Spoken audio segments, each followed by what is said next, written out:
કારણ કે પૂર્ણ પુરુષોત્તમ છે. તમારામાં જ્યારે પૂર્ણતા આવે ને ત્યારે તમે જગતને જ્ઞાન આપી શકો. બાકી તમે જ્ઞાન ઓલું કે ને અધૂરા જાજા છલકાય. અત્યારે બહાર વેચાય છે ને અધૂરું વેચાય અને વ્યાપાર છે. હમણાં બેન ને જયેશભાઈ ને વાત કરતા હતા ને કે કિશન મહારાજે 1 પણ રૂપિયો કીધો નથી. એનું કારણ એ છે કે આ જ્ઞાન છે, આના પૈસા નથી.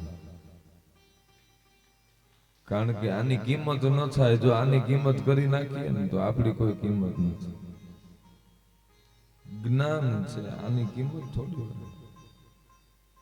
ભગવાન કહે છે કે આ થોડું ઘણું જાણું છું માં, શું તકલીફ શું છે એ કહો ને. તો કે આ લાલો કજિયા કરે છે, તમે કઈક એવું કરી દો ને આપો લાલો શાંત થઈ જાય. તો કે એમને તો કઈ થાય નહીં, પેલા તમારા લાલાને મારે જોવો પડે.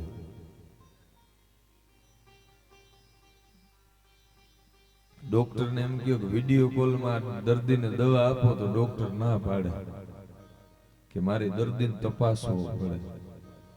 ભગવાન કહે છે કે મારે એમને જોવા પડે તો હું એનું કઈક નિદાન કરીશ. તો કે યશોદા માં કહે છે કે એને અડતા નહીં હો, તમે કઈક કરી નાખો તો. હા, હું તો ઉલમાંથી ચૂલમાં. આપણને બહુ બીક લાગે.